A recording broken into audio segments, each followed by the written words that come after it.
ત્રિકાળવર્તી અરહંતાણમ નમો લોયેશો ત્રિકાળવર્તી શિતાણમ નમો લોયેશો ત્રિકાળવર્તી આયર્યાણમ નમો લોયેશો ત્રિકાળવર્તી ઉચ્ચૈનમ નમો લોયેશો ત્રિકાળવર્તી શવશાનમ ઓમકાર બિંદુ સંયુક્તમ નિત્યમ ધ્યાયન્તિ યોગિનો કામદમ મોક્ષદમ ચૈવ ઓમકારાય નમો નમઃ મંગલમ ભગવાન વીરો મંગલમ ગૌતમો મુનિ મંગલમ કુંદકુંદાર્યો જૈન ધર્મોષ્ઠ મંગલમ સર્વમંગલ માંગલ્યમ સર્વકલ્યાણકારકમ પ્રધાનમ સર્વધર્માણમ જૈનમ જયતુ શાસન નમઃ સમયસારાય સ્વાનુભૂત્યા ચ ભાષતે ચિત્સ્વભાવાય ભાવાય સર્વભાવાંતરચ્છતે ઈગો મે શાશ્વતો પાવદાન દર્શન શેષા મેં બાહિરા ભાવા સર્વે સંયોગ લખણા મારો સુશાશ્વત એક દર્શન જ્ઞાન લક્ષણ જીવ છે,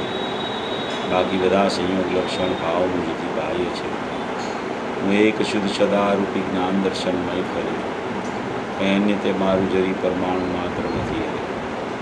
તે જાણતો અરંતને ગુણદ્રવ્યને પર્યાય પડે તે જીવ જાણે આત્મને તસ્મો પામે લઈ કરે નથી. અપ્રમત કે પ્રમત નથી જે એક નાયક ભાવ છે. એ રીત શુદ્ધ કથાયને જે જ્ઞાન તે તો તે જ છે. જેમ નેત્ર તેમજ જ્ઞાન નથી કારક નથી વેદ કરે જાણે જ કર્મો દઈને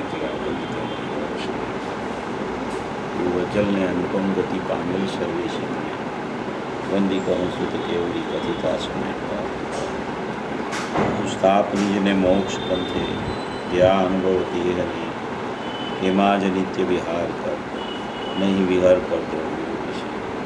ઓમ શ્રી નમસ્તે.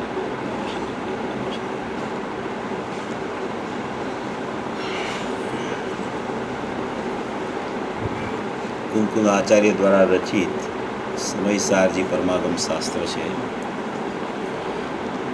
આપણી ચર્ચા સમયસારની પ્રથમથી શરૂ થઈ અને 31, 32, 33 ગાથાની આપણે પૂર્ણાહુતિ ગયા રવિવારે આપણે એની પહેલાંના રવિવારે 15 દિવસ પહેલાં આપણે કરેલી. 31, 32, 33 ગાથા એમાં તીર્થંકર ભગવાનની નિશ્ચય સ્તુતિનું આખું પ્રકરણ ખૂબ જ અદ્ભુત રીતે એમાં આચાર્ય ભગવાને સ્પષ્ટ કરેલું છે. એ 31, 32, 33 ગાથા આપણી પૂરી થઈ ગઈ. એમાં પ્રથમ જ્ઞેય જ્ઞાયકનો શંકર દોષ કેવી રીતે જાય અને એકત્વ બુદ્ધિ સ્વપરની અને દ્રવ્ય પર્યાયની તૂટે એટલે એને સમ્યક દર્શનની પ્રાપ્તિ થાય. તો એ જીવ પ્રથમ સમ્યક દૃષ્ટિ એ જીતેન્દ્રિય જીન થઈ ગયો. પછી ઉપશાંતમો અને ક્ષીણમો એવી સ્તુતિ. કોઈ જીવ સમ્યક દર્શન પછી આગળ વધીને ઉપસમ શ્રેણીમાં જાય તો એ પછી ત્યાંથી પાછો નીચે ઉતરે અને કોઈ જીવ સપક શ્રેણી ચડે તો એ ત્યાંથી 8મા ગુણસ્થાનથી શ્રેણીનું આરોહણ થાય હંમેશા નિયમ. 7મું ગુણસ્થાન નિર્વિકલ્પ દશાનું હોય, 6ઠું ગુણસ્થાન સવિકલ્પ દશાનું હોય. 7મું 6ઠું 7મું 6ઠું 5મા પછી સીધું 7મું આવે એટલે 7મું 6ઠું 7મું 6ઠું નિર્વિકલ્પ સવિકલ્પ ચાલ્યા કરતું હોય. દિવસમાં હજારો વાર 7મું 6ઠું 7મું 6ઠું મુનિરાજને આવે. એવી કોઈ અદ્ભુત સ્થિતિ મુનિરાજની હોય છે, આચાર્યની હોય છે કે જેની એમ કે વારંવાર સ્વસંવેદન રૂપી પ્રચુર આનંદના વેદન રૂપી એને સ્વસંવેદન ચાલ્યા જ કરતું હોય. યા તો ઉપયોગાત્મક હોય યા તો ઉપયોગ છૂટી જાય તો પરિણતિ રૂપે હોય, પણ સ્વસંવેદન ક્યારેય છૂટે નહીં એવી કોઈ અદ્ભુત સ્થિતિ 7મા 6ઠા ગુણસ્થાનવરથી મુનિરાજની ચાલતી હોય છે. અને એ સ્થિતિમાંથી જ્યારે એનો ઉપયોગ ચ્યુત ન થાય ને નિરંતર ઉપયોગ ચાલ્યા કરે તો એને શ્રેણીનું આરોહણ થઈ જાય છે. એ શ્રેણીના આરોહણમાં 8મા ગુણસ્થાનથી જે શ્રેણીની પ્રક્રિયા ચાલુ થાય છે. શ્રેણી ચડવી એટલે કે પોતાના શુદ્ધાત્મામાં અંદર ઠરી રહેવું, સ્થિર રહેવું, વિકલ્પની ઉત્પત્તિ જ ન થવી, એને શ્રેણી ચડ્યો કહેવાય છે. શ્રેણી ચડે એટલે એક પછી એક, એક પછી એક, એક પછી એક ગુણસ્થાન આરોહણ એના આગળ જતા જાય. કોઈ જીવ હોય એ કોઈ એક વસ્તુ પ્રત્યે જ પોતાની એકાગ્રતા કરે તો એમાં એની વિશેષને વિશેષ દ્રઢતા થતી જાય. બાહ્ય પરિણામમાં પણ એ સ્થિતિ છે કે કોઈ એક વિષય ઉપર જ તમે જો એકાગ્રતા કર્યા કરો તો તમારી સ્થિતિ એમાં પ્રચુર રીતે વૈરતા કરે. આ તો અંદરની સ્થિતિ છે, જ્ઞાનાનંદની સ્થિતિ છે. જ્ઞાનનું વેદન ચાલે છે, આનંદની ઉત્પત્તિ થયા કરે છે. એવી રીતે જ્ઞાનાનંદ સ્વરૂપી ભગવાન આત્મા એનું એને વેદન અને જાણવું ચાલ્યા જ કરતું હોય એવી કોઈ સ્થિતિમાં એ શ્રેણી ચડે છે. એ શ્રેણી ચડી અને 8મું 9મું 10મું આવે.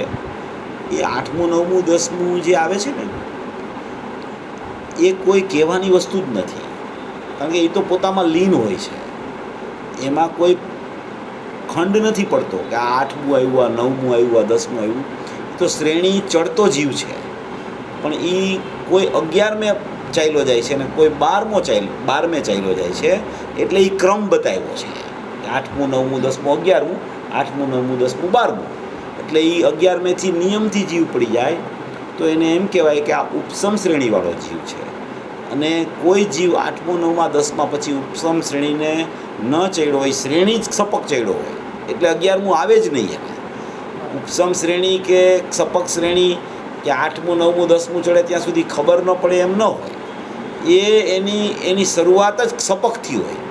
એ સપક શ્રેણી જ જીવ ચડે તો એને 8મું 9મું 10માં પછી સીધું 12મું ગુણસ્થાન આવી જાય તો યથાખ્યાત ચારિત્રની ઉત્પત્તિ થાય. અને યથાખ્યાત ચારિત્રની ઉત્પત્તિ થઈને કેવળ જ્ઞાન થાય તો એને સપક શ્રેણી કહેવામાં આવે. સપક શ્રેણી ચડી અને આગળ વધ્યો. આપણે ઘણા ભેદ પ્રભેદ એના લઈ લીધા હતા. સપક શ્રેણી કેવી રીતે હોય, એમાં શું હોય, ઉપસમમાં શું હોય, એ બધી ચર્ચાઓ આપણી થઈ ગઈ. પણ એ આખી સ્થિતિનું વર્ણન આવ્યા પછી આચાર્ય ભગવાન એવી કોઈ અદ્ભુત વાત કરે છે. 34-35 ગાથામાં ખૂબ સુંદર ચર્ચા આવી છે કે આ શ્રેણી થઈ ગઈ, એ તો એક ચર્ચા આવી ગઈ બધી. હવે એ સમ્યક દર્શનની પ્રાપ્તિ થયા પછી પણ પ્રત્યાખ્યાન કેવી રીતે થાય કે રાગની ઉત્પત્તિ તો થયા કરે છે, વિકલ્પાત્મક દશા છે તો ભેદ જેટલો પડે એટલો વિકલ્પ થાય અને જેટલો વિકલ્પ થાય એને રાગનું પરિણમન ચાલતું હોય. તો એ સ્થિતિ એની ચાલ્યા કરે તો એમ કે એ ત્યારે પ્રત્યાખ્યાન કેવી રીતે કરે, એ પ્રત્યાખ્યાનની વાત શું, પ્રત્યાખ્યાન કેવી રીતે થાય.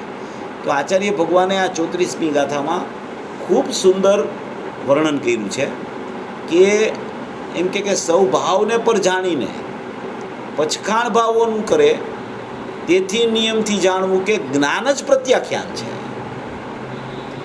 જ્ઞાન ખ્યાલમાં આવ્યું, જ્ઞાનમાં જે જીવ આવી ગયો, જ્ઞાનની જેને ખબર પડી ગઈ, ઉપયોગાત્મક જીવ છે એ જેને પકડાઈ ગયો અને એનો પ્રગટ ઉપયોગ છે એ એને ખ્યાલમાં આવી ગયો, તો એટલી વસ્તુથી એને રાગાદી વિકલ્પો હોય કે કોઈ પ્રત્યાખ્યાનની ચર્ચા હોય તો એને એમ કહેવાય કે રાગનો ત્યાગ પણ નામ માત્ર છે. એમ આવે શું આવે કે રાગનો ત્યાગ પણ નામ માત્ર છે.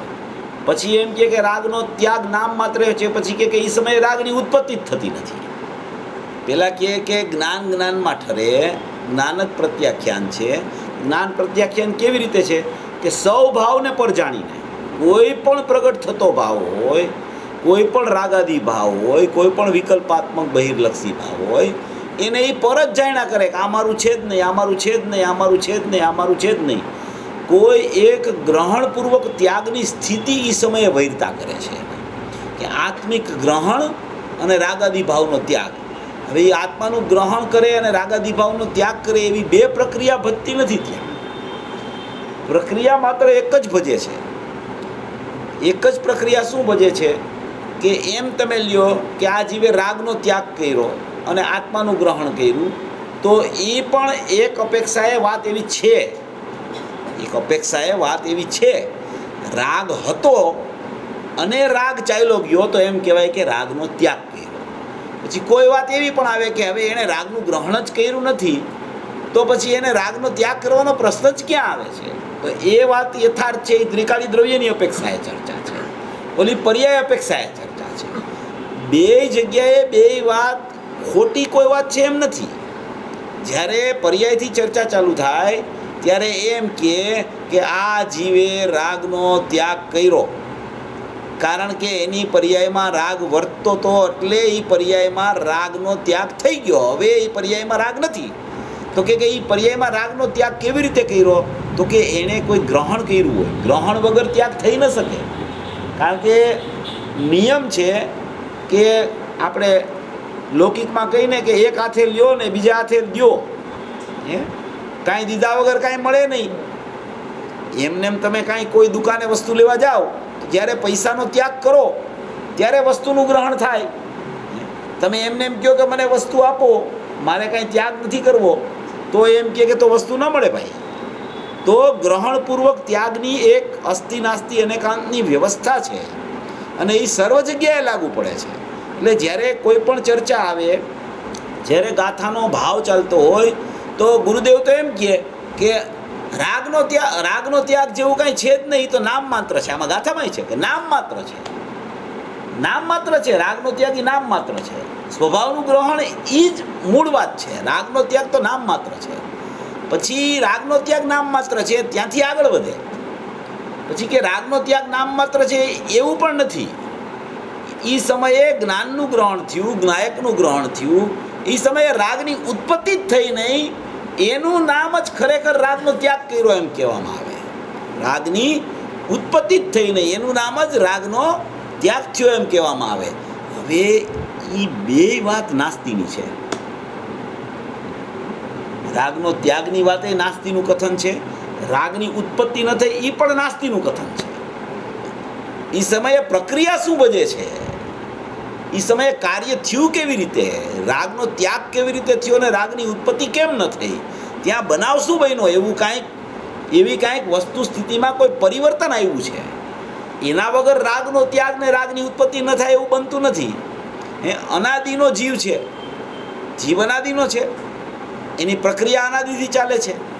અનાદિથી બહિર્લક્ષી પરિણમન છે, અનાદિથી એની પર્યાયમાં રાગાદિ ભાવનું પરિણમન ચાલી રહ્યું છે. એક સમયની પર્યાયમાં બહિર્લક્ષે પ્રત્યેક સમયે રાગની ઉત્પત્તિ થયા કરે છે.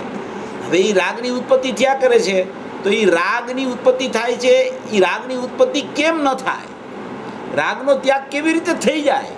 તો કે એના માટે આમાં આચાર્ય ભગવાન એમ કહે છે કે એ જ્ઞાન છે ને, એ જ્ઞાન જ પ્રત્યાખ્યાન છે મૂળ.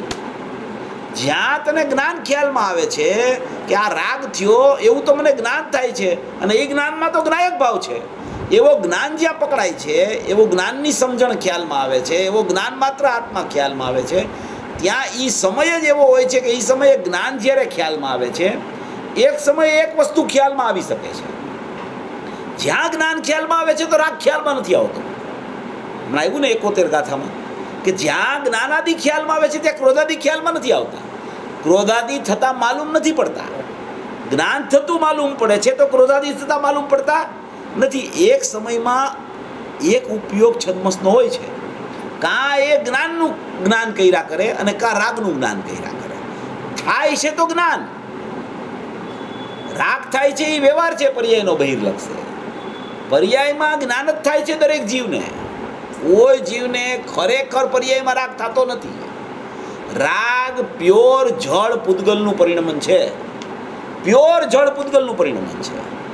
પણ એ પ્રત્યેક સમયે પર્યાયમાં કેવી રીતે ઉત્પત્તિ રાગની થઈ જાય છે પૂતગલમાં, ભાસે છે જીવમાં, ભાસે છે એને પર્યાયમાં, એટલે પર્યાયમાં ઉત્પન્ન થયા કરે છે. રાગ પર્યાયમાં પ્રત્યેક સમયે ઉત્પન્ન થયા કરે છે. એનું કારણ કોઈ એવું નથી કે પર્યાયમાં ક્યાંય અહીંયા સ્ટોક પડ્યો છે ને બહાર આવ્યા કરે છે રાગ, એવું બિલકુલ નથી. રાગ નિયમથી પૂતગલમાં જ છે, નિયમથી જીવમાં જ્ઞાન છે, જીવના દ્રવ્યમાં જ્ઞાન છે, જીવના ગુણમાં જ્ઞાન છે, અને જીવની પ્રગટ થતી ઉપયોગ રૂપી એક સમયની જ્ઞાનની દશામાં પણ જ્ઞાન જ છે. હવે આવા સ્વભાવનો જ્યાં એને સ્વીકાર જ્ઞાનમાં ઠરતું નથી, જ્ઞાનમાં જ્ઞાનનો ખ્યાલ નથી આવતો, તો રાગનું પ્રત્યાખ્યાન નથી થતું, તો રાગ પર્યાયમાં ઉત્પન્ન થઈ જાય છે બીજે. અહીંયા જ્ઞાન છે, આ રાગ પૂતગલમાં છે. હવે એ રાગ પૂતગલમાં છે એ કાંઈ અહીંયાથી ઉડીને પર્યાયમાં આવતો નથી. એ તો પૂતગલનો રાગ પૂતગલમાં જ રહે છે. એ તો જળ રાગ છે, એને કાંઈ સંબંધ થયો નથી જીવ સાથે કે જીવની પર્યાય સાથે. જો જીવ સાથે કે જીવની પર્યાય સાથે સંબંધ થયો હોય તો એક સમયમાં જીવ ક્યારેય રાગથી વ્યાવૃત ન થઈ શકે. તો આવ્યા જ કરે. પૂર્વે અનાદિનો બંધાયા કરે છે જીવ. અનાદિકાળનો જીવ છે, બંધાતો અહીંયા પંચમકાળમાં ગુરુદેવ પાસે આવી ગયો. હવે ગુરુદેવે એમ કીધું કે રાગ છે ને એ પૂતગલનો સ્વભાવ છે, જ્ઞાન છે એ જીવનો સ્વભાવ છે. તો કે કેવળ રાગ પૂતગલનો સ્વભાવ છે, તો આમાં રાગનો ત્યાગ કરવો અને રાગની ઉત્પત્તિ ન થવી ને એ બધું કેવા પાછળનું રહસ્ય શું છે? જ્યારે હોય ત્યારે ચર્ચા તો દરેક પ્રવચનમાં રાગની જ આવે છે કે રાગ છે, રાગ જવો જોઈએ, રાગનો ત્યાગ થવો જોઈએ, આત્માનું ગ્રહણ થવું જોઈએ, પર્યાયમાં રાગ છે, પ્રત્યેક સમયે બહિર્લક્ષે રાગ ચાલુ છે, એ રાગનો ત્યાગ છે એ નામ માત્ર છે, રાગની ઉત્પત્તિ ન થવી એ જ ખરેખર જ્ઞાનમાં ઠરવું છે. આ બધી ચર્ચા તો અમે સાંભળ્યા જ કરી છીએ. તો ચર્ચા તો રાગની આવ્યા જ કરે છે, તો અમે આ રાગને નથી એમ કેવી રીતે માની? તો કે એ ચર્ચા આવે છે ને એ જ્ઞાન કરાવવા માટે આવે છે કે તું સ્વભાવને ભૂલ્યો છે ને એટલે પર્યાયમાં રાગ છે. સ્વભાવને યાદ કરીશ તો પર્યાયમાં રાગ નહીં દેખાય, પર્યાયમાં જ્ઞાન દેખાશે અને રાગ છે ને એ પૂતગલમાં દેખાશે. તને ખબર પડી જશે કે ઓહો અહીંયા તો જ્ઞાન સિવાય કાંઈ છે જ નહીં, બધું પૂતગલનું પરિણમન છે, આ બધું ચિત્રામણ પૂતગલનું ચાલે છે, અહીંયા તો જ્ઞાન સિવાય કાંઈ છે જ નહીં, એવો તને ખ્યાલ આવી જશે. એમ કરીને આમાં 34મી ગાથામાં એમ કહે છે કે રાગનો ત્યાગ પણ નામ માત્ર છે અને ખરેખર તો જ્ઞાનમાં જ્ઞાયક ભાવનો ખ્યાલ આવે છે, અથવા તો ભેદ રૂપે જ્ઞાનમાં જ્ઞાનનો ખ્યાલ આવે છે, અથવા અભેદ રૂપે જ્ઞાનમાં જ્ઞાયકનો ખ્યાલ આવે છે. ભેદ અને અભેદ એટલા જ છે, જ્ઞાયક અને જ્ઞાન, એના સિવાય કોઈ ભેદ પડતો જ નથી આત્મામાં. આટલો જ ભેદ છે. અને એ જે અભેદ પણ જ્ઞાયક ખ્યાલમાં આવે છે, ભેદ પણ જ્ઞાન ખ્યાલમાં આવે છે. જ્ઞાનમાં જ્યાં જ્ઞાન ખ્યાલ આવી ગયું ત્યાં જ ખરેખર રાગનો ત્યાગ કયો તોય થઈ ગયો, રાગની ઉત્પત્તિ ન થઈ એમ કયો તોય થઈ ગયો. પણ એ બે નાસ્તિથી રાગની ઉત્પત્તિ થઈ છે પૂર્વ પર્યાયમાં, એટલે વર્તમાન પર્યાયમાં રાગનો નામ માત્ર ત્યાગ કીધો, રાગની ઉત્પત્તિ ન થઈ એમ કીધું. પૂર્વ પર્યાયની અપેક્ષાને વર્તમાન પર્યાયમાં લગાડીને વર્તમાન પર્યાયથી એમાં રાગ નથી એમ કહેવાનો વ્યવહાર લાગુ પડે છે. જ્ઞાનમાં ઠર્યું એનો મતલબ કે જ્ઞાનમય જ છે આત્મા, રાગ છે જ નહીં ક્યાંય. જ્યાં સુધી રાગ દેખાય છે પર્યાયમાં, મારી પર્યાયમાં તો રાગ છે, મારી પર્યાયમાં તો રાગ છે, મારી પર્યાયમાં તો રાગ છે, એનો મતલબ જ એમ છે કે એને એમ જ થઈ ગયું છે કે મેં રાગનું ગ્રહણ જ કરી લીધું છે અને મારે રાગનો ત્યાગ કરવાનો છે. પર્યાય અપેક્ષિત કથનને એ પોતાના સ્વભાવ સાથે જોડી દે છે, એ મોટામાં મોટું અજ્ઞાન છે. 4 પ્રકાર આવે, 4 પ્રકાર. પૂજ્ય ભાઈનું આપણે જન્મ જયંતિમાં આપણે ઘણી કેસેટો આવી, ઘણી ચર્ચાઓ થઈ ને. પ્રકાર 4 આવે, 4. 2 પ્રકાર પ્યોર અજ્ઞાનના આવે અને 2 પ્રકાર આવે અજ્ઞાન ચાલ્યા ગયા પછી. અજ્ઞાન ચાલ્યું ગયું, મિથ્યાત્વનું અજ્ઞાન ચાલ્યું ગયું, ત્યાર પછીના 2 પ્રકાર જે છે એ જ્ઞાનના આંશિક શુદ્ધતાનું પરિણમન છે, પણ હજી પૂર્ણ શુદ્ધતાનું પરિણમન નથી. જ્ઞાન ક્ષયોપસમ ભાવે છે, જ્ઞાન કેવળ જ્ઞાન ભાવે નથી, સાયિક ભાવે નથી. એ અપેક્ષાએ બીજા 2 પ્રકાર આવે. આવા 4 પ્રકાર આમાં વર્ણનમાં લઈ શકાય. ભાઈ તો બહુ એનું વર્ણન કરતા હતા, કર્તા બુદ્ધિ ને જ્ઞાતા બુદ્ધિ. એક કર્તા બુદ્ધિ છે, એક જ્ઞાતા બુદ્ધિ છે, પછી એક કર્તાનો ઉપચાર છે અને પછી એક જ્ઞાતાનો ઉપચાર છે. આ 4 પ્રકાર છે. આ 4 પ્રકારમાં એ 4 પ્રકાર જે કહેવામાં આવે છે એ અજ્ઞાનીને કર્તા બુદ્ધિ ને જ્ઞાતા બુદ્ધિ ચાલતી હોય છે, અને જ્ઞાની થયા પછી એને પર્યાયમાં પરિણમન જોઈને કર્તાનો ઉપચાર ને જ્ઞાતાનો ઉપચાર લાગુ પડતો હોય છે. પછી એમાં ભેદ ઉપચાર, અભેદ ઉપચાર, અભેદ અનુપચાર એવા ઘણા પ્રકાર છે, પણ મૂળમાં આ 4 પ્રકાર આવે છે મૂળમાં. તો જ્યાં રાગ છે એ રાગનો ત્યાગ થઈ ગયો, એને નામ માત્ર કીધું, રાગની ઉત્પત્તિ જ ન થઈ કારણ કે જ્ઞાનમાં ઠરી ગયું, તો એને પોતે પોતામાં ઠર્યો એટલે જ્ઞાયક ભાવ એને ખ્યાલમાં આવી ગયો, તો એને સમ્યક દર્શનની પ્રાપ્તિ થઈ ગઈ. તો એવી રીતે જ્યાં સુધી એને રાગનું કરતાપણું ભાસે છે, વિકલ્પનું કરતાપણું ભાસે છે, પરિણામનું કરતાપણું ભાસે છે, કે કોઈ પણ પરિણામમાં રાગ હોય, પરના લક્ષ્ય એની પર્યાય પરિણમે, તો એની પર્યાયમાં રાગનું પરિણમન થાય પ્રત્યેક સમયે. ત્યારે પરના લક્ષ્ય પર્યાય પરિણમે ત્યારે એની પર્યાયમાં રાગનું પરિણમન એક સમય માટે થાય. તો એ રાગનું પરિણમન થાય, એ રાગ મારો છે એમ માનવું, રાગ મારાથી થયો છે એમ માનવું, રાગનો કરતા હું છું એમ માનવું, કે રાગને મારે દૂર કરવો છે એમ માનવું, એ બધું છે ને એ આત્માને કરતા માનીને પ્રવર્તે છે. એને આત્મા આ બધા પરિણામ જે થાય છે ને એનો કરતા છું ને એમ જ એને ભાઈસા કરે છે કે આત્મા આનો કરતા છે, માટે આને છોડી દેવો છે. આત્મા આનો કરતા થઈ ગયો છે, માટે મારે આ મારે કરવા જેવું છે, કાં મારે છોડવા જેવું છે. એમ કરીને એ કાં કરવાપણું અને કાં છોડવાપણું, કાં કરવાપણાની બુદ્ધિ કાં છોડવાપણાની બુદ્ધિ, એ બેય કરીને છે ને એ પોતે આત્માને છે ને કરતા બનાવે છે પ્રત્યેક સમયે.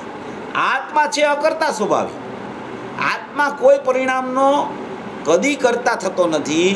જ્ઞાનનો કરતા થાય એ ઉપચાર છે, તો રાગનો કરતા થાય એ તો પ્રશ્ન ઉપસ્થિત થતો નથી. રાગનો કરતાય થતો નથી કે રાગનો ત્યાગનારે આત્મા થતો નથી. રાગના કરતાની બુદ્ધિ એ કરતા બુદ્ધિ છે, રાગના ત્યાગની બુદ્ધિ એ પણ આત્મા ઉપર જો લાગુ પડે તો એ પણ કરતા બુદ્ધિમાં જાય છે. આ એક પ્રકાર છે. બીજો પ્રકાર જ્ઞાતા બુદ્ધિનો છે. હવે ખરેખર તો એવું છે કે કરતા બુદ્ધિ જ્ઞાતા બુદ્ધિ એમ વિષય આવે ને, પણ ખરેખર તો જ્ઞાતા બુદ્ધિ પૂર્વક કરતા બુદ્ધિ થાય છે. જ્ઞાતા બુદ્ધિ પૂર્વક જ ખરેખર કરતા બુદ્ધિનો જન્મ થાય છે. કરતા બુદ્ધિ પૂર્વક જ્ઞાતા બુદ્ધિ નથી થતી. જ્યાં સુધી પરિણામને જાણવાનું ચાલુ રાખશે, પરિણામ આવા થયા, પરિણામ આવા થયા, પરિણામમાં રાગ થયો, પરિણામમાં બહિર્લક્ષતા છે, પરિણામ પરસન્મુખ પરિણમે છે, એવું જ્યાં સુધી એના વિચાર દશામાં ચાલ્યા કરશે, એટલે પરિણામને મારે જાણવું છે એવું જાણ્યા કરશે તો કર્તૃત્વ ચાલુ જ રહેશે. એ પરિણામને જાણવું છે એકાંતે, એ જ્ઞાતા બુદ્ધિમાં જાય છે. એ જ્ઞાતા બુદ્ધિનું પરિણમન છે. એકલો પરિણામને જાણ્યા જ કરે કે પરિણામમાં શું છે, પરિણામ કેમ આવા થયા, પરિણામ કેમ આવા થતા નથી. આજે મારા પરિણામ આવા હતા, પછી આવા થયા, પછી આવા થયા, હવે કાલે આવા થયા, કાલે આવા થશે, પૂર્વમાં આવા હતા. તો એનું લક્ષ આખું પરિણામ ઉપર જ છે. પરિણામમાં મિથ્યાત્વ હોય તો એને એમ થાય મિથ્યાત્વ કેમ જાય. મિથ્યાત્વના પ્રકાર આવે ને, ગ્રહિત ને અગ્રહિત બે પ્રકાર આવે. તો ગ્રહિત મિથ્યાત્વ તો ઉપદેશથી કે માનસિક જ્ઞાનમાં ખ્યાલમાં આવે તો એ વયું જાય, પણ અગ્રહિત તો અનાદિનું છે. એ તો કરતા બુદ્ધિ છૂટે, જ્ઞાતા બુદ્ધિ છૂટે ત્યારે જ અગ્રહિત જાય, ત્યાં સુધી તો અગ્રહિત જાતું નથી. અનાદિનું ચાલ્યું આવે છે અગ્રહિત. ઘણીવાર બધી ચર્ચામાં જીવ છે ને મિથ્યાત્વને જ ભૂલી જાય છે. ચર્ચા ખૂબ થઈ જાય ને તો મિથ્યાત્વ ભૂલાઈ જાય કે આ મિથ્યાત્વ ચાલે છે, એવું થાય. અનાદિનું મિથ્યાત્વ ચાલે છે. મારાપણું આમ સામાન્ય લાગે કે મારાપણું, મારા બહુ ગંભીર વાત છે. પર્યાયમાં મારાપણું ચાલ્યા જ કરે છે, રાગમાં મારાપણું ચાલ્યા જ કરે છે, સંયોગમાં મારાપણું ચાલ્યા કરે છે, બહારના પદાર્થોમાં મારાપણું ચાલ્યું કરે છે. બધામાં મારાપણું જ્યાં સુધી ચાલ્યા કરે છે ત્યાં સુધી ત્રિકાળી દ્રવ્યમાં મારાપણું આવતું નથી. આ તો ગુરુદેવનો 45 વર્ષના ઉપદેશનો સાર છે. મિથ્યાત્વ છે એ કેમ જાય, મોટામાં મોટો ઉપકાર પુરુષે એ કર્યો હોય તો મિથ્યાત્વ કેમ જાય એની વાત એણે 45 વર્ષ સુધી કહી છે. કોઈને ખબર જ નહોતી મિથ્યાત્વ શું કહેવાય. શાસ્ત્રમાં તો એમ આવે કે મિથ્યાત્વનો વિચાર જ કોક જીવ કરે છે. કોક જીવ જ મિથ્યાત્વનો વિચાર કરે છે. પુનપાપ ભાવનો વિચાર દરેક જીવ કરે છે. કે આ પાપના પરિણામ ન હોવા જોઈએ, પુણ્યના પરિણામ હોવા જોઈએ. પાપના પરિણામ ન હોવા જોઈએ, પુણ્યના પરિણામ હોવા જોઈએ. એ વિચાર દરેક જીવ ભેદનાન કરીને કર્યા કરે છે. પણ એ પુણ્યના પરિણામો કે પાપના પરિણામો એમાં જે મારાપણું ચાલે છે, એવું જે મિથ્યાત્વ અનાદિનું છે, એ મિથ્યાત્વનો વિચાર જ કોક જીવ કરે છે. થોડોક ટાઈમ થાય મિથ્યાત્વ ભૂલાઈ જાય છે, ખબર નથી હોતી મિથ્યાત્વ ચાલુ છે. મોટામાં મોટું છે ને દોષ છે, મોટામાં મોટો દોષ મિથ્યાત્વ. સૌથી મોટો દોષ હોય અનંત સંસારનું કારણ તો મિથ્યાત્વ છે. અને એ મિથ્યાત્વ કર્તા બુદ્ધિ ને જ્ઞાતા બુદ્ધિ જાય છે ત્યારે મિથ્યાત્વ જાય છે. ત્યાર પહેલા એ મિથ્યાત્વ જાતું જ નથી. એકદમ સ્થિર થઈને બેઠું છે અંદર મિથ્યાત્વ. મારાપણાનો ભાવ છૂટતો જ નથી જીવનો. સૌએ વિચારી લેવું પોતપોતાની રીતે કે મારાપણું મારું ક્યાં ચાલે છે. ક્યાંક ને ક્યાંક બાહ્યમાં જ અહમ ચાલ્યા કરે છે. જેટલું અહમ બાહ્યમાં ચાલે છે, ચાહે પર પદાર્થમાં હો, સંયોગમાં હો, કર્મમાં હો, રાગમાં હો, એક સમયની પર્યાયમાં હો, એક સમયની જ્ઞાનની પર્યાયમાં પણ હો, એ મિથ્યાત્વ છે. એટલો બધો દોષ ચાલે છે અનાદિથી અને ચાલ્યા જ કરે છે. આપણે વિચાર કરી લેવો, પૂર્વ પર્યાયમાં આમ જવું, આમ જ્ઞાનને વિચારે ચડાવીને પૂર્વ પર્યાય, કાલની પર્યાય, પરમ દિવસની પર્યાય, એની પહેલાની પર્યાયની પહેલાની પર્યાય, એની પહેલાની પર્યાય, એમ જ્ઞાનમાં રહીને જ્ઞાનને પૂર્વ પર્યાયમાં લઈ જવું તો ખબર પડશે કે કેટલું મિથ્યાત્વ ઘાટું થઈ ગયું છે, કેમ ઢીલું પડતું નથી. મોહની ગાંઠ છે ને, એવી મોહની ગાંઠ છે ને, સ્થિર થઈને કડક થઈને બેઠી છે, એ ઢીલી પડતી નથી. મારા પણ છૂટતું નથી. ક્યાંક ને ક્યાંક આ હું છું એમ ચાલ્યા જ કરે છે. એટલે આ હું છું એ ભૂલાઈ જાય છે. પ્રકાર તો માત્ર આટલો જ છે, એનાથી વિશેષ કોઈ પ્રકાર નથી. તમે ગમે તેટલી દ્રવ્ય ગુણ પર્યાયની ચર્ચા કરો, નિમિત્ત ઉપાદાનની કરો, નિશ્ચય વ્યવહારની કરો, ક્રમબદ્ધની કરો, પણ પ્રકાર તો આ જ છે. માન્યતા ફરે છે, એ માન્યતા ફરતી નથી એનાથી. એટલે જ્ઞાનીઓ કહે છે કે તારી કર્તા બુદ્ધિ અનાદિની પર્યાયને ફેરવવામાં ચાલે છે. પર્યાયને ફેરવવાની કર્તા બુદ્ધિ ચાલે છે, પણ પર્યાયમાંથી મારા પણ છૂટતું નથી તારું. આ પર્યાય મારી છે જ નહીં, પછી એને ફેરવવી શું? કે એ સમ્યક દર્શનની હો કે મિથ્યાત્વની હો, પર્યાય જ મારી નથી. મારું અસ્તિત્વ ત્રિકાળ છે એમ ખ્યાલમાં આવી જાય છે. ત્યાં જ એમ કહે છે કે રાગાદિનો ત્યાગ થઈ ગયો અને રાગની ઉત્પત્તિ ન થઈ અને જ્ઞાનમાં ઠરી ગયું અને જ્ઞાનની ઉત્પત્તિ થઈ, એનું નામ પ્રત્યાખ્યાન છે એમ કહેવા માંગે છે. પછી ભલે એને કર્તાનો ઉપચાર લાગુ પડે, પરિણમે તે કર્તા એમ કહેવાય, જ્ઞાનીને પણ પરિણમે તે કર્તા એમ કહેવામાં આવે, તો એને એટલું રાગનું પરિણમન પર્યાય અપેક્ષાએ ચાલે છે. હજી અસ્થિરતા છે તો રાગનું પરિણમન ચાલે છે, તો એમ કહેવાય કે પરિણમે તે કરતા. હવે જ્ઞાની તો અકર્તા સ્વભાવમાં ડૂબી ગયા છે, એ ક્યાં કરતા બને છે? પણ એની અસ્થિરતાજન્ય ભાવ જોઈ જ્ઞાની આહાર લેતા હોય, અજ્ઞાની બાજુમાં આહાર લેતો હોય, તો હવે જ્ઞાનીને તો સ્વામિત્વ છે નહીં. ત્યાં અજ્ઞાની સ્વામિત્વ પૂર્વક આહારનું ગ્રહણ કરે છે, રાગનું ગ્રહણ કરે છે, સ્વામિત્વ બુદ્ધિ ચાલ્યા કરે છે. આહાર કરવો એ શું રાગના પરિણામ છે? મમત્વ ભાવ છે, એ મમત્વ ભાવ છે. આહાર લેવો અને આહારમાં સુખ બુદ્ધિ રાખવી એ મમત્વ ભાવ છે.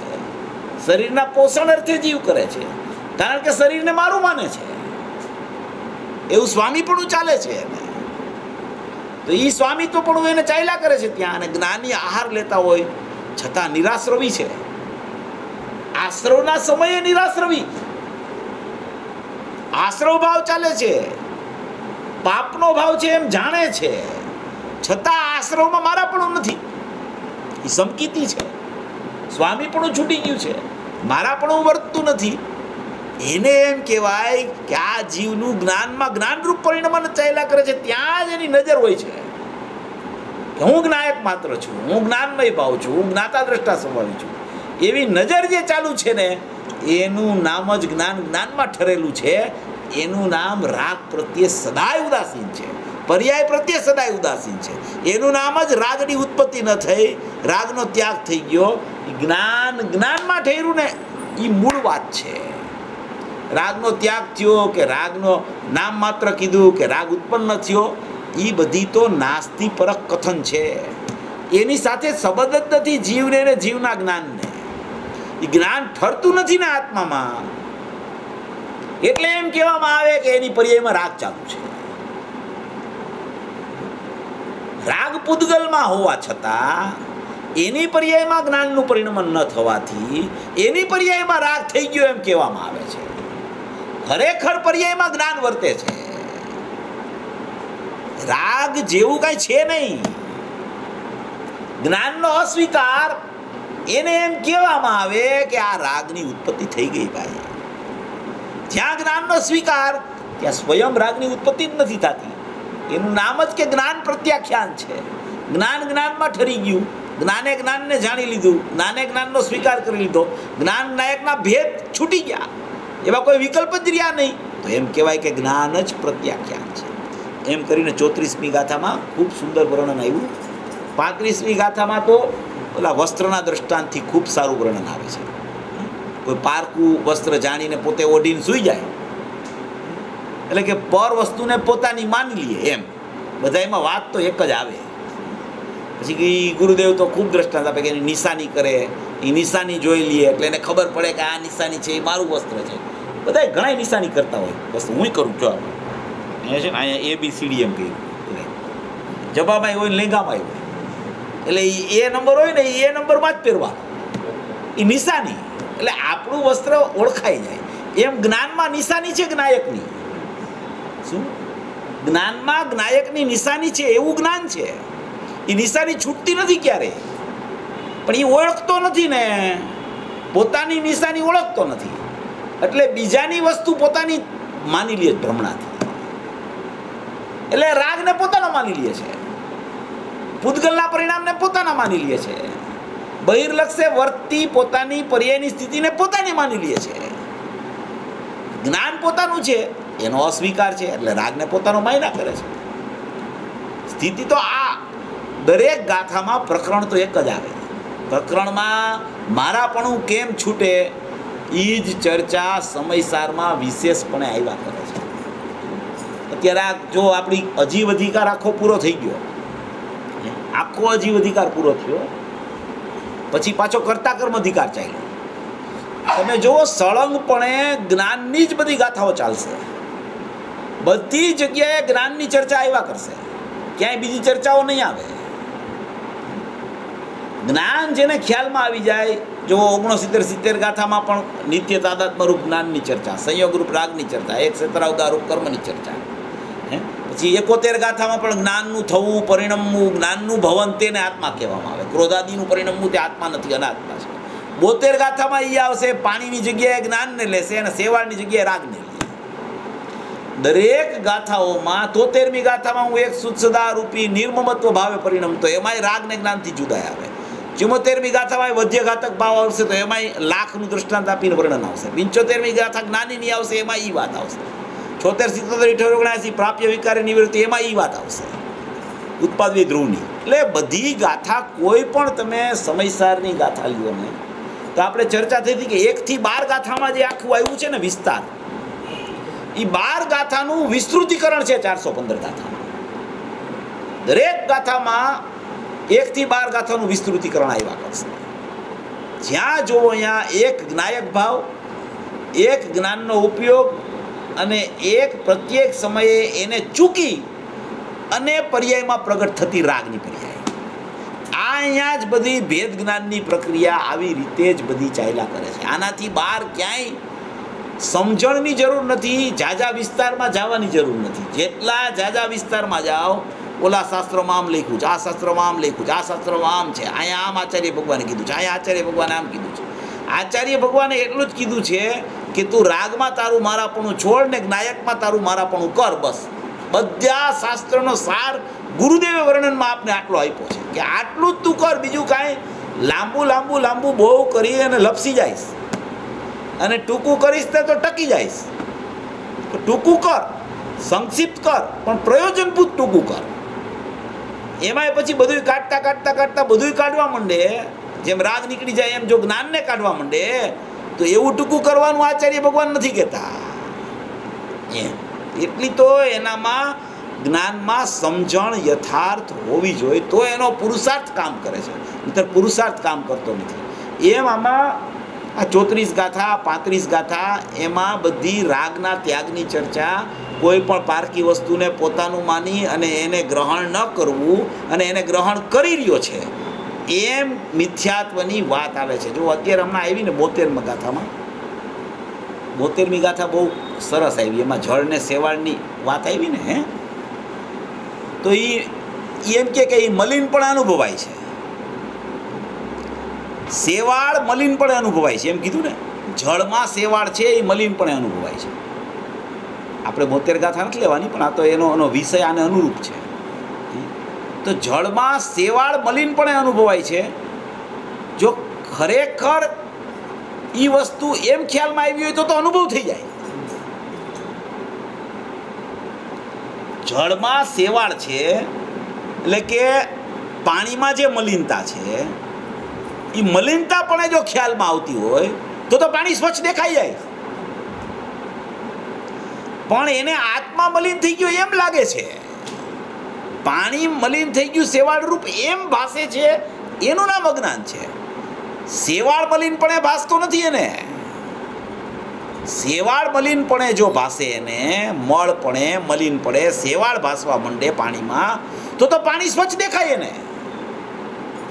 તો એમ દેખાય કે પાણીની સ્વચ્છતામાં ઝળકે છે, તો પાણીની સ્વચ્છતા ખ્યાલમાં આવી જાય અને એ સ્વચ્છતામાં જ પાણી છે એમ ખબર પડી જાય. તો પણ એને એમ ભાસ નથી થતો. એમાં લખ્યું છે એમ ગાથામાં, એમાં વાંચજો તમે ઘરે જઈને.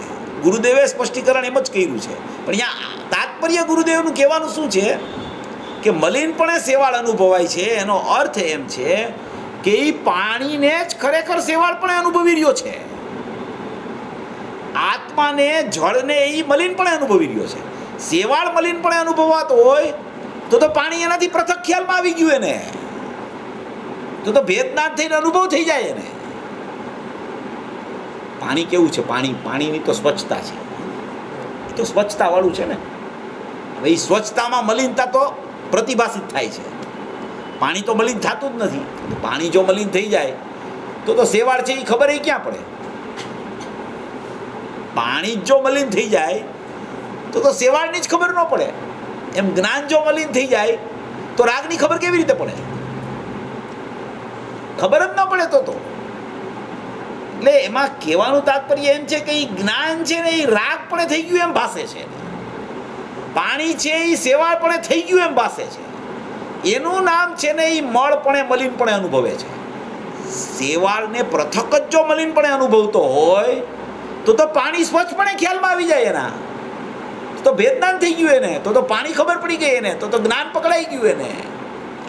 એમ કહેવાનો આશય નથી. આ કહેવાનો આશય એમ છે કે એને પાણી જ જાણે કે મલિન થઈ ગયું હોય, પાણી જ જાણે મલિનતાપણે અનુભવમાં આવતું હોય.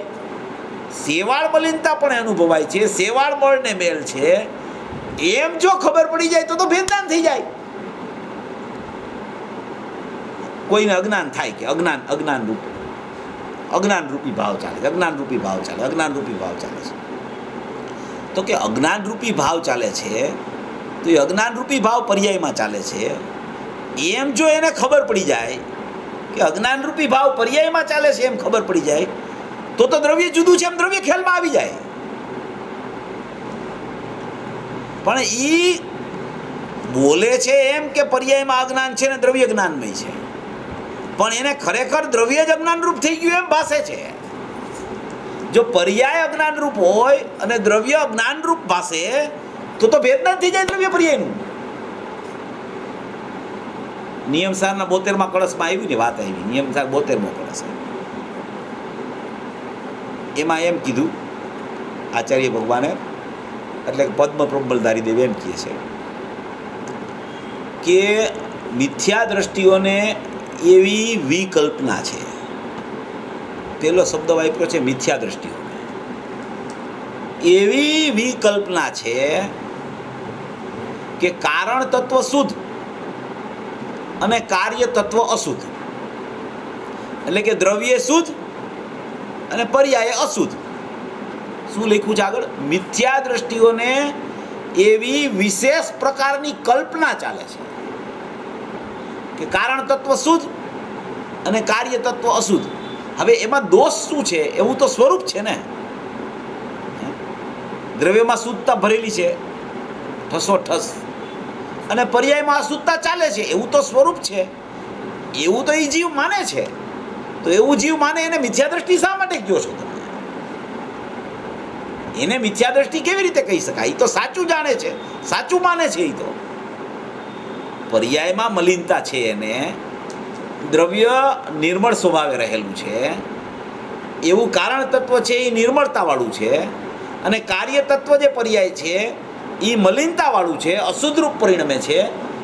એમ તો એ બરાબર યથાર્થ જ માને છે. એમાં દોષ શું કહેવાય? એમાં એને શા માટે મિથ્યા દ્રષ્ટિ તમે કહો છો? એ તો મિથ્યા દ્રષ્ટિ એને ન કહી શકાય, કારણ કે એને તો સાચું સ્વરૂપ ગ્રહણ કર્યું છે. તો કે એને મિથ્યા દ્રષ્ટિ કહેવાનું પ્રયોજન શું છે? પહેલા જ લખો છો તમે, મિથ્યા દ્રષ્ટિઓને એવી વિકલ્પના છે કે કારણ તત્વ શુદ્ધ છે અને કાર્ય તત્વ અશુદ્ધ છે. પછી કે સમ્યક દ્રષ્ટિ તો એમ જાણે છે કે કારણ તત્વ શુદ્ધ છે અને કાર્ય તત્વ શુદ્ધ છે. તો કે એ સમ્યક દ્રષ્ટિ એમ જાણે છે, એ સમ્યક દ્રષ્ટિ છે. એમ જાણે છે એ સમ્યક દ્રષ્ટિ છે કે જે મિથ્યા દ્રષ્ટિને એવી ખબર પડી ગઈ છે કે મારું કારણ તત્વ શુદ્ધ છે, એને કાર્યમાં ક્યારેય મલિનતા થતી નથી, એનું નામ સમ્યક દ્રષ્ટિ છે. બહુ સમજણનું કામ છે. આપણને ખ્યાલ બધો હોય કે ભાઈ પર્યાયમાં અશુદ્ધતા છે, દ્રવ્ય શુદ્ધ છે. એ તો એક રટણ છે ને જીવનું. એ રટણ ચાલે જ મોપાટ. પર્યાય અશુદ્ધ છે, દ્રવ્ય શુદ્ધ છે, પર્યાય અશુદ્ધ છે, દ્રવ્ય શુદ્ધ છે. અરે પણ દ્રવ્ય શુદ્ધ હોય તો પર્યાય અશુદ્ધ કેવી રીતે થાય? દ્રવ્યને જો તું શુદ્ધ માની લે તો પર્યાયમાં અશુદ્ધતા આવે. તો બોલવાનો પ્રકાર જુદો છે અને માનવાનો પ્રકાર જુદો છે. બોલવાના પ્રકારમાં એમ જ આવે, દ્રવ્ય શુદ્ધ છે, પર્યાય અશુદ્ધ છે. દ્રવ્યમાં શુદ્ધતા છે, પર્યાયમાં મલિનતા છે. દ્રવ્ય નિર્મળ સ્વભાવી છે, પર્યાય મલિન સ્વભાવી છે. પાણી શીતળ સ્વભાવી છે અને પર્યાય પાણીની છે એમાં મલિનતા થઈ ગઈ છે. પાણીનો શીતળ છે એની પર્યાયમાં ઉષ્ણતા થઈ ગઈ છે. અરે પણ પાણીની પર્યાય જ ન કહેવાય ઉષ્ણતા હોય. એ ઉષ્ણતા તો અગ્નિની પર્યાય છે. મલિનતાવાળી પાણીની પર્યાય ન કહેવાય, સ્વચ્છતાવાળી પાણીની પર્યાય કહેવાય. મલિનતાવાળી તો માટીની પર્યાય છે, કાદવની. એની પર્યાય જ ન કહેવાય. આ ભેદ જ્ઞાનની ચાવી છે. ભેદ જ્ઞાન જ્યાં સુધી જીવને વર્તતું નથી ને ત્યાં સુધી પારકું હોય ને પોતાનું માયના કરે. રાગનો ત્યાગ કરવા પાછળ દોડ ચાલે એની. રાગ કે આચાર્ય કે રાગનો ત્યાગ નામ માત્ર છે. નામ માત્ર છે એનો અર્થ કે એનું ગ્રહણ કર્યું નથી, ત્યાગ કરવા પાછળ એની દોડ ચાલે છે. એનું નામ માત્ર છે. થઈ ગયો હોય રાગ, આત્મામાં રાગ આવી ગયો હોય અને એનો ત્યાગ કરવો હોય તો એ કથન બરાબર છે. પર્યાયમાં રાગ પ્રત્યેક સમયે નવો થાય છે આત્માને ભૂલીને. હવે એને એ છોડવાનો જ પ્રયત્ન કરે છે પણ આત્માને ગ્રહણ કરવાનો પ્રયત્ન કરતો નથી. કારણ કે એને એમ થઈ ગયું છે કે કારણ તત્વ શુદ્ધ છે પણ કાર્ય તત્વમાં અશુદ્ધતા છે, એને મારે દૂર કરવાની છે. એ દૂર નહીં કરું ને તો મારું કાર્ય સિદ્ધિ નહીં થાય. મોટી ભ્રમણા અનાદિથી ચાલે જીવની. એટલે એને વિકલ્પાત્મક દશામાં ખરેખર કારણ તત્વ અનાદિથી શુદ્ધ રહી ગયું છે ને, એવો ખરેખર વિકલ્પાત્મક દશામાં પણ વાસ્તવિકપણે સ્વીકાર નથી આવ્યો. એવો સ્વીકાર આવે ને તો પણ એના પરિણામમાં જે મિથ્યાત્વની લાળ લંબાઈ છે ને મોટી, એ મંદ પડવા માંડે. એ મિથ્યાત્વના પરિણામ છે ને એ મંદતા રૂપ ચાલતા થયા. રાગ છે એ કસાય રૂપી મંદતા ચાલવા માંડે. મિથ્યાત્વના પરિણામ પણ પાતળા પડવા માંડે. કારણ કે એનું જોર ને એનું વલણ છે ને શુદ્ધતા તરફ ચાલે છે. એનું વલણ ગ્રાહક ભાવ તરફ ચાલે છે. એનું વલણ જ્ઞાન ભાવ તરફ ચાલે છે. એનો વિષય એને પકડવાનો પ્રયત્ન જ્ઞાનમાં જ્ઞાનનો કર્યો છે, તો જ ખરેખર છે ને કારણ તત્વ શુદ્ધ છે એવું વિકલ્પમાં આવે છે. નહીતર તો કારણ તત્વ શુદ્ધ છે ને એ થોડીક વાર ચાલે, પછી તો પર્યાયમાં અશુદ્ધતા છે ને ત્યાં જ જીવની નજર ચાલી જાય છે. એટલે જ એ અશુદ્ધતા જાતી નથી. શાસ્ત્રમાં આવે છે કે જે શુદ્ધ જાણે આત્માને તે શુદ્ધ આત્મા મેળવે, અણશુદ્ધ જાણે આત્માને તે અણશુદ્ધ આત્મા મેળવે. આત્મા અશુદ્ધ થયો જ નથી. પર્યાય ને દ્રવ્યની એકત્વ બુદ્ધિ કરીને એમ થાય છે કે આ પરિણામ મારા છે, પરિણામમાં અશુદ્ધતા છે. એનો મતલબ જ એમ છે કે એ પરિણામમાં અશુદ્ધતા, પરિણામમાં અશુદ્ધતા, પરિણામમાં અશુદ્ધતા જોવે છે. તો એ જોનાર તો આત્મા છે. જોનાર આત્મા પરિણામ સાથે એકત્વ કર્યા કરે છે. પરિણામમાં અશુદ્ધતા છે, પરિણામમાં અશુદ્ધતા છે. રાગનો મારે ત્યાગ કરવો છે. એનો મતલબ જ એકત્વ બુદ્ધિ ચાલે છે. વાત છે ને આમ સાધારણ લાગે પણ બહુ પ્રયોજનભૂત છે. અનાદિથી આમ જ ચાલે છે. કારણ તત્વ શુદ્ધ અને મારું કાર્ય તત્વ અશુદ્ધ. કારણ કે એ તો પર્યાય છે. એ પર્યાય તો કેવળ જ્ઞાન થાય ત્યારે પરિપૂર્ણ શુદ્ધ થાય, યથાખ્યાત ચારિત્ર બહારને આવે. અમે તો હજી શ્રેણીના તો ઠેકાણા તો કાંઈ હોય નહીં અત્યારે, પણ સમ્યક દર્શને હજી તો પ્રાપ્ત નથી થયું, તો શુદ્ધ શુદ્ધ શુદ્ધ કેવી રીતે બોલશું? એમ થાય ને, જીવને થાય. અને અશુદ્ધતાનું જ્ઞાન કરાવવા માટે વિસ્તાર જ્ઞાનીઓ ઘણો કરે. આ શાસ્ત્રો બધા વ્યવહાર ન હોય તો ભરાય જ નહીં ક્યારેય. વ્યવહાર છે એટલે તો શાસ્ત્રની રચના થાય છે, નહીતર કઈ શાસ્ત્રની રચના ન થાય. બહિર્જલ્પ કે ને, બહિર્જલ્પ, બહિર્જલ્પ આમ તો એમ કહેવાય વિકલ્પને બહિર્જલ્પ કહેવાય. વિકલ્પ જ બહિર્જલ્પ છે. ભાઈ કહેતા હતા એકવાર, એ કે જાણનારો જણાય છે ને એ બહિર્જલ્પ છે. શું કે જાણનારો જણાય છે એ બહિર્જલ્પ છે, કે એ અંતર્જલ્પ નથી. અને બહારના પરિણામમાં એને બહિર્જલ્પ દેખાય. જ્ઞાન અને જ્ઞાયકનો જેટલો ભેદ પડે એ બહિર્જલ્પ છે ભાઈ. એ વિકલ્પ થઈ ગયો તને, એને ભેદરૂપ જોતો. એ વિકલ્પ છે. જાણનાર જણાય છે, જ્ઞાનમાં જ્ઞાયક છે. વિકલ્પ છે, એ બહિર્જલ્પ ચાલે છે. રાગ તો ક્યાંનો ક્યાં છે. રાગને માનનારું મિથ્યાત્વ તો બહુ દૂર છે, પણ એની ઉત્પત્તિ અહીંથી શરૂ થાય છે. એની ઉત્પત્તિ ભેદથી ચાલુ થાય છે. રાગની ચર્ચા છોડી દે જીવ, વિકલ્પને યાદ ન કરે. એમ કે જાણનાર જ જણાય છે, જાણનાર જ જણાય છે, જાણનાર જ જણાય છે, જાણનાર જ જણાય છે. આ તો એકદમ અંતર સન્મુખતા થવાનો સ્વકાળ હોય ને એની ચર્ચા ચાલે છે. જાણનાર જણાય છે એ તો અસ્તિત્વ છે આત્મા, એમાં કાંઈ દોષરૂપ વાત નથી. પણ ત્યાં આવીને પણ જીવ અટકી જાય છે. જાણનાર જણાય છે, જાણનાર જણાય છે, જ્ઞાનમાં જ્ઞાયક છે, જ્ઞાનમાં જ્ઞાયક છે, એ બહિર્જલ્પ થઈ જાય છે. વિકલ્પ છે, એ અંતર્જલ્પ નથી. એ ખરેખર એમાં જ્ઞાન માત્ર ભાસતું નથી, એને જ્ઞાયક ભાવ અખંડ ભાસતો નથી. ભેદરૂપી વિકલ્પ ચાલ્યા કરે ત્યાં, એને બહિર્જલ્પ કહેવામાં આવે છે. કોઈ પણ પ્રકારનો બહારનો વિકલ્પ કે આંતરિક વિકલ્પ, એ બધા રાગના પરિણામમાં એકત્વ બુદ્ધિનું નામ મિથ્યાત્વ છે. હવે રટણ જાણનાર જણાય છે એ ચાલતું હોય, એમાં જો વિકલ્પ થાય તો મિથ્યાત્વ છે એ. કારણ કે વિકલ્પ દેખાણો એને, વિકલ્પમાં મારા પણ ભાઈ શું મિથ્યાત્વ થઈ ગયું ભાઈ.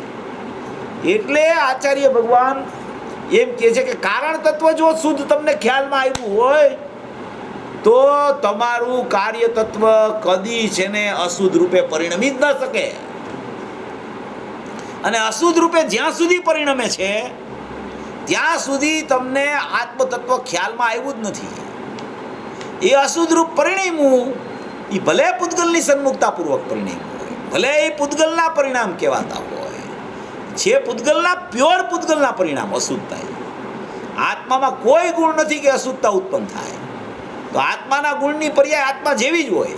એનાથી વિપરીત પર્યાય, વિરુદ્ધ પર્યાય, આત્માની પર્યાય એને કદી જ્ઞાનીઓ કહેતા નથી.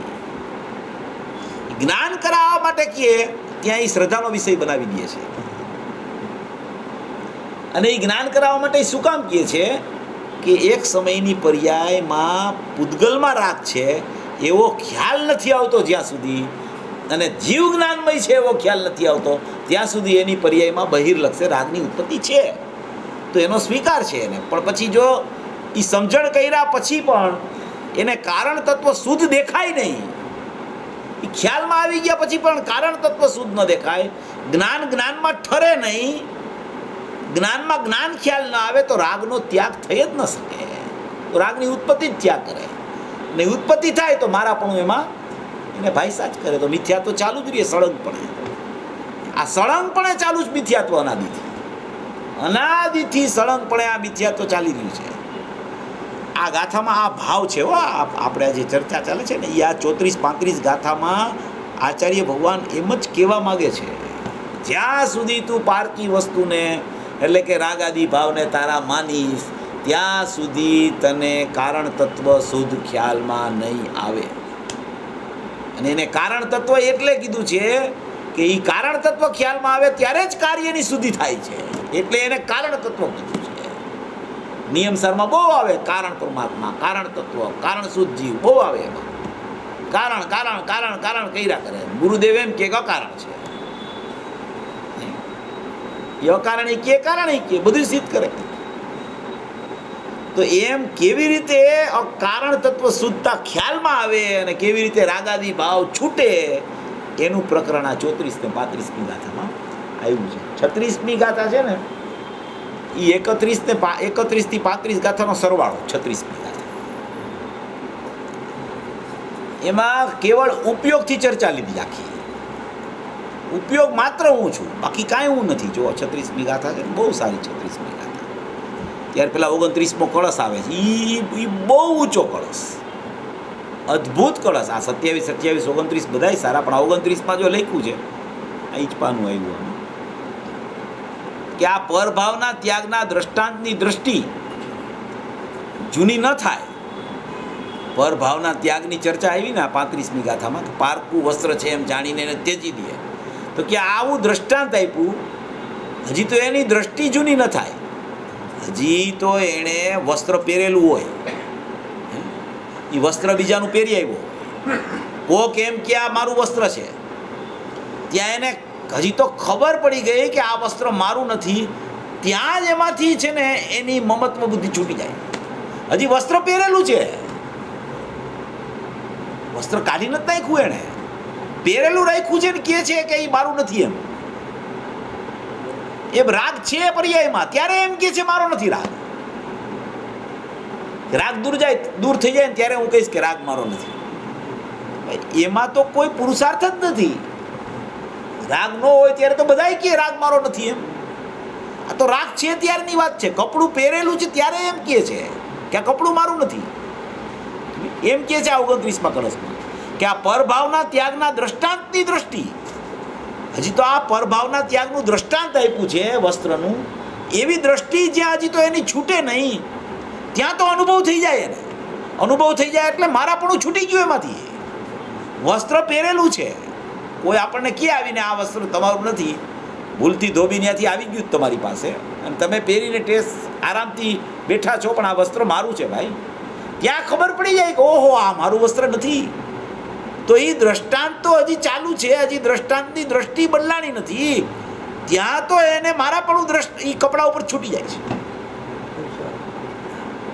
છે હજી વસ્ત્ર પહેરણ પહેરેલું છે ત્યારે જ એને દ્રષ્ટિ છૂટી જાય છે. એમ રાગ છે ત્યારે રાગની દ્રષ્ટિ છૂટે છે. રાગ પર્યાયમાં ન હોય ને રાગની દ્રષ્ટિ છૂટી જાય એમ નહીં.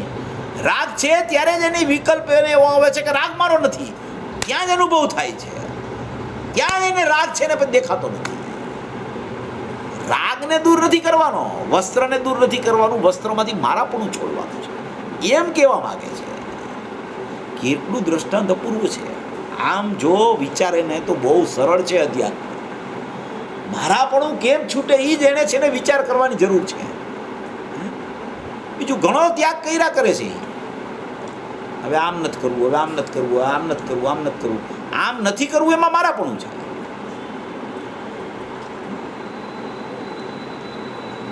હવે વેપાર કરવાનું જ જવું, હવે સ્વાધ્યાય જ કરવો છે, એ તો બહુ સારી વાત છે, ખરાબ વાત એમ જ કરવું જોઈએ. વેપારને છોડવો છે, વેપારને છોડીશ તો જ મારું આત્મદર્શન થશે. એ વેપારને છોડવો, વેપારને છોડવો, વેપારને છોડવો, વેપારને છોડવો, એમાં મારાપણું પડ્યું છે. એનું એ મારાપણું સૂચક છે, કારણ કે એને ગ્રહણ કર્યું હતું વેપારનો, એટલે ત્યાગ કરવાનો પુરુષાર્થ કરે છે. વેપારમાં હું મારામાં, મારો સ્વભાવ ખ્યાલમાં આવ્યો તો મારાપણું છૂટી ગયું એનાથી. વેપારમાં રહી ગયો. જ્ઞાની વેપાર કરતા હોય. શ્રીમદ રાજચંદ્રજી હીરાનો વેપાર કરે. બોલો, એક હીરો બતાવે ને કોક લઈ જાય પોતાના સ્વરૂપમાં લીન. હીરાના વેપારીને તો ઘરાકી ઓછા આવે. ગુરુદેવ છે હીરાના વેપારી છે ને, ગુરુદેવના 5-6 લાખ 7 લાખ જણા સાંભળવાવાળા હોય, અબજોની વસ્તીમાંથી. હીરાનો વેપાર છે. હીરાના વેપારમાં ઓછા જ હોય માણસો. હીરાની વેપારની દુકાને જાવ ને તો ભીડ જ ન હોય જરાય. એકદમ બધાય કાઉન્ટર એકદમ તમારે સેલ્સમેન ઊભા જ હોય. ગમે ત્યાં તમે જઈને હીરો જોઈ શકો. એમ ગમે તેટલો રાગ ચાલતો હોય, આ ચૈતન્ય હીરો બાદશાહ છે, એવો ને એવો બિરાજમાન છે. જ્યારે જોવો ત્યારે એ દર્શન દે. બોલો, અને આ દર્શન લેવા નવરો જ ન થાય. એને આ છોડવું, આ ન કરવું, આવી બુદ્ધિ છોડવી, આમ ન કરવું, બસ એ ત્યાં જ એનું છે ને વલણ ચાલે છે. અને આ આત્મા છે, ત્રિકાળી દ્રવ્ય છે, શુદ્ધ છે, કારણ તત્વ છે, અનાદિથી એવો ને એવો છે, પરિપૂર્ણ પરમાત્મા છે, અવિનશ્વર તત્વ છે, કદી નાશ ન પામે એવું અનાદિથી એની પાસે વિદ્યમાન છે તત્વ. એને નજર જ જાતી નથી. નજર નથી જાતી એની પહેલાં એનું જ્ઞાન થતું નથી. એની પહેલાં એનું જ્ઞાન થતું નથી, અને એ જ્ઞાનમાં આત્મા છે એવું ભાસતું નથી કે મારું સ્વરૂપ માત્ર આત્મા અને જ્ઞાન એટલું જ છે. એ બતાવવા માટે આ બધા દ્રષ્ટાંતો આપે છે. એ બતાવવા માટે આચાર્ય ભગવાન આટલી બધી મહેનતને પુરુષાર્થ કરતા હોય છે કે ભાઈ આ પરભાવના ત્યાગના દ્રષ્ટાંતની દ્રષ્ટિ જૂની ન થાય એ રીતે અત્યંત વેગથી જ્યાં સુધી પ્રવૃત્તિને પામે નહીં તે પહેલાં જ તત્કાળ સકલ અન્ય ભાવોથી રહિત પોતે જ આ અનુભૂતિ તો પ્રગટ થઈ ગઈ. એમ કે છે કે વેગપૂર્વક હજી તો દ્રષ્ટાંતની અત્યંત વેગથી પ્રવૃત્તિ જ્યાં એની પ્રવૃત્તિમાં પામે નહીં એવી દ્રષ્ટાંતની દ્રષ્ટિ હજી જૂની ન થાય ત્યાં તો અત્યંત વેગથી અંદર ચાલ્યો જાય છે. એમ કે રાગ છે, આ વસ્ત્ર છે, મારું નથી માની લીધું. હવે મારું નથી માનવામાં સમય એક જ લાગે છે. વસ્ત્ર છોડવામાં ઘણા સમય જાય. વસ્ત્ર છોડવું હોય ને, આ વસ્ત્રને તમારે પહેરણને કાઢવું હોય તો સમય ઘણા વયા જાય. હે, અને મારું નથી એમ માનવામાં એક સમય જ થાય. એની વિદ્યમાનતાના સમયે મારું નથી. પછી રાગ હોય ને, એ રાગ અસ્થિરતાનો ભલે જાતા વાર લાગે. એ વસ્ત્ર ભલે પહેરણ નીકળે ગમે ત્યારે, તેના કાળક્રમે નીકળે, પણ મારા પણ છૂટી ગયું છે ત્યારે ખ્યાલ આવી ગયો ને, ઓહો આ મારી વસ્તુ નથી. મારી વસ્તુ તો મારું ચૈતન્ય તત્વ છે, વિદ્યમાન છે. કે ને કે આ વસ્ત્રથી જુદું જેટલું શરીર એટલો શરીરથી જુદો આત્મા અંદર છે. હવે એક જ તો બુદ્ધિનું પરિણમન તો ચાલ્યા જ કરે છે, ચાલે જ છે પરિણમન, છૂટતું જ નથી. કારણ કે અહીંયા એકત્વ પણ થતું નથી. એને આનો મહિમા નથી આવતો, આની રુચિ નથી થતી. આની અંદરમાં કેવી સ્થિતિ એની અનાદિથી બચી ગઈ છે, કેવો જાજ્વલ્યમાન આત્મા છે, કેવો મહિમાવંત આત્મા છે, કેવું એનું ધ્રુવપણું છે, કેવું જ્ઞાનમાં જ્ઞાયકનું જાણવું અંદરમાં ત્રિકાળપણે વર્તી રહ્યું છે. વર્તમાનમાં ત્રિકાળ ત્રિકાળ ત્રિકાળ ત્રિકાળ એવો એનો સ્વભાવ અંદરમાં વિદ્યમાન છે, અને એવું જ એનું પરિણમન ઉપયોગરૂપી પ્રગટ થાય છે. એમાં જ્ઞાનમય આત્મા અનુભવમાં આવી રહ્યો છે. એવી કોઈ સ્થિતિ એની બચી ગઈ છે અનાદિથી, ને વિશ્વાસ નથી આવતો એને. આ ખરેખર આટલું જ છે એમ વિશ્વાસ નથી આવતો. હજી આ છોડ્યું નથી, હજી મારે તો ઘણું બાકી છે, હજી તો મારે ઘણો કાર્ય કરવાનું બાકી છે. હું તો ઘણી વાર દ્રષ્ટાંત આપું છું કે કોઈ વાર આપણે અહીંયા લીધું હશે ઘણી વાર દ્રષ્ટાંત કે ગુરુદેવ આવે હમણાં વિમાન લઈને અહીંયા, અહીંયા વિમાન ઉતારે આપણા બંગલા ઉપર, પછી અહીંયા આવે નીચે અને એમ કે ચાલો અહીંથી બધાને હું લઈ જાઉં છું અત્યારે મહાવિદ્યામાં કે સ્વર્ગમાં. કોણ તૈયાર થાસ જવા? મહિમા તો ગુરુદેવની વાત તો બહુ કરે બધા, ગુરુદેવના વખાણ કરે, ગુરુદેવની ભક્તિ કરે, ગુરુદેવ પ્રત્યે બહુમાન બધાય જીવોને છે, કોઈને નથી એવો પ્રશ્ન નથી. આત્માની વાત બતાવે તો આત્માની વાત સાંભળવા તૈયાર હોય, અનુભૂતિની વાત બતાવે તો અનુભૂતિ કરવાની પુરુષાર્થ પણ ચાલતો હોય. પણ આપણે વિચાર કરવો. કુંકુંદાચાર્યને જેમ દેવો આવીને લઈ ગયા સિમંદર ભગવાન પાસે કે હાલો તમને સિમંદર ભગવાનનો વિરસ હાલે છે ને, તમારી પાસે ઊંચે ચાલવાની લબ્ધિ છે અને અમે તમને લેવા આવ્યા છીએ, આકાશગામી વિદ્યા છે તમારી પાસે અને અમે તમને લેવા આવ્યા છીએ, તો ચાલો તમે સિમંદર ભગવાન પાસે. કેવા ચાલ્યા ગયા? એમ ગુરુદેવ આવે અહીંયા લેવા, કોણ તૈયાર થાય આમાંથી? હજી મારે તો ઘણું કામ બાકી છે, થોડીક વાર છે, હમણાં તમે પહોંચો હું આવું છું. એટલે આપણી સ્થિતિની વાત છે, એટલે વિચાર કરવા જેવું છે. આત્માની વાત સાંભળીએ આપણે, અનુભૂતિ માટે આપણે પ્રયાસ કરીએ, પણ પછી એનો ટાઈમ આવે તો અનુભૂતિ કરવા માટે નિરંતર પુરુષાર્થ જો એનો ન ચાલે તો કાર્યસિદ્ધિ ન થાય, તો એકત્વ બુદ્ધિ ન તૂટે, તો સંસારનો અભાવ ન થઈ શકે, ચાર ગતિનું પરિભ્રમણ ન છૂટી શકે. સ્વતંત્રપણે બધાએ વિચાર કરવાની જરૂર છે કે મારાપણું કેમ છૂટતું નથી, માન્યતા કેમ ફરતી નથી, મારું અહમ પર ભાવો અને પરમાંથી કેમ છૂટતું નથી, મારું અહમ કેમ મારો નાયક આવો વિદ્યમાન છે છતાં મહિમાપૂર્વક એ તરફ મારું વલણ જાતું નથી, મારાપણું કેમ સ્થાપિત થતું નથી, એમાં આવું વિદ્યમાન તત્વ છે છતાંય કેમ મને થતું નથી, એમ એણે વિચાર કરવો જોઈએ. સાંભળવું, વાંચવું બધું હોય, પણ એની સાથે સાથે એક આ ભાવ નિરંતર ચાલવો જોઈએ. આ ભાવ નિરંતર ન ચાલે ને, સાંભળવું વાંચવું તો અનાદિનો જીવ કરે જ છે. ગાથા પ્રમાણે બધી ખબર હોય ને, અત્યારે આ ગાથામાં આવ્યું, આ ગાથામાં આવ્યું, આ ગાથામાં આમ આવશે, એ તો બધું હોય. વર્ણીજી હતા ને, વર્ણીજી ને સમયસારની અમૃતચંદ્ર આચાર્યની સંસ્કૃત ટીકા મોઢે,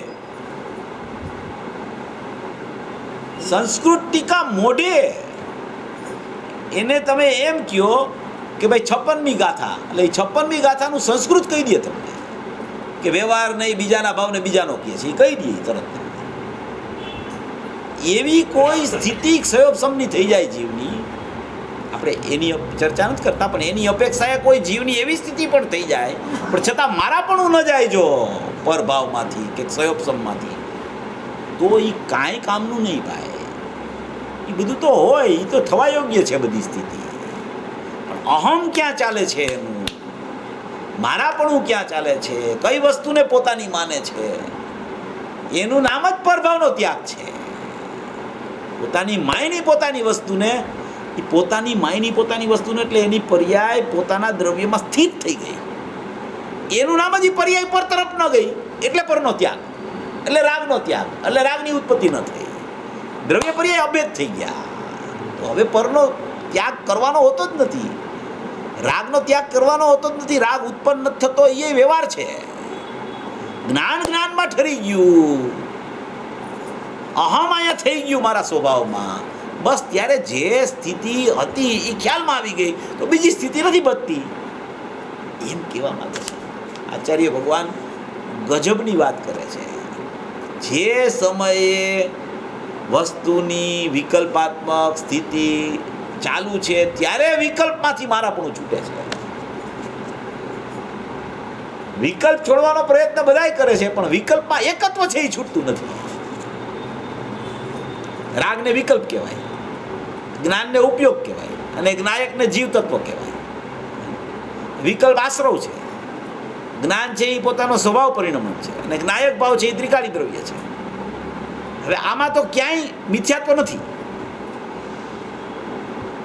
આમાં ત્રણેયમાં ક્યાંય મિથ્યાત્વ નથી. વિકલ્પ ચાલે છે, ભલે ચાલતો, જ્ઞાનનું પરિણમન ચાલે છે, ભલે ચાલે, જ્ઞાયક છે એ અવસ્થિત છે. તો હવે મિથ્યાત્વ થાય કેમ? કે વિકલ્પને દૂર કરવો છે, વિકલ્પને દૂર કરવો છે. વિકલ્પને દૂર કરવો છે એનો મતલબ જ વિકલ્પ મારો છે એમ માની લીધું.